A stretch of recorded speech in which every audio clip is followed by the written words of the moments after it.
Sheila Davalloo was a brilliant scientist with a promising career in pharmaceuticals. But behind her intelligence and charm hid a dangerous obsession, one that would lead to betrayal, attempted murder, and the brutal killing of a romantic rival. This is the chilling story of Sheila Davalloo, a woman whose life unraveled in a spiral of jealousy, lies, and violence. Born in Iran in 1969, Sheila emigrated with her family to the United States in the 1970s. She was smart, ambitious, and earned a degree in biochemistry at SUNY Stony Brook before going on to graduate school at New York Medical College.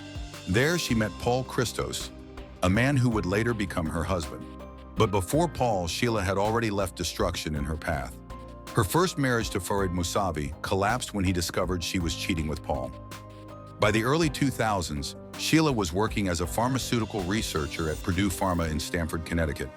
Outwardly, her life seemed stable, but secretly, Sheila was entangled in a dangerous love triangle that would soon turn deadly. While married to Paul, Sheila became involved with another colleague at Purdue, Nelson Sessler. Nelson eventually left her for another co-worker, Lisa Raymundo, a Harvard and Columbia graduate with a bright future. Sheila couldn't let go. Obsessed with Nelson, she stalked Lisa and even told Paul about a supposed love triangle at her office, disguising the real names with fake ones. Behind the story, though, was her own jealousy and her own obsession. On November 8, 2002, Lisa Raymundo was found brutally murdered inside her Stamford condo. She had been bludgeoned in the head and stabbed 9 times in the face, neck, and chest.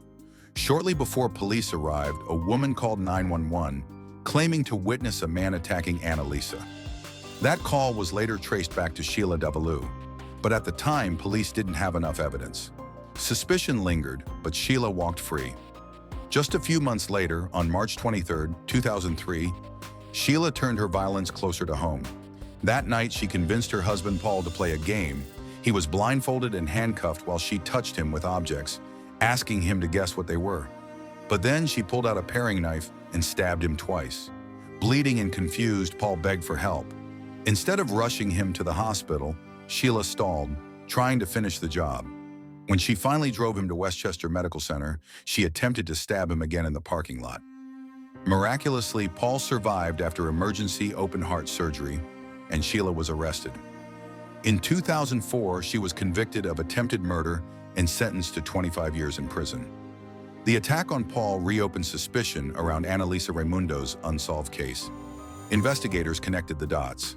Sheila's obsession with Nelson, her lies, and most damning of all, her DNA found on the bathroom sink inside Lisa's condo.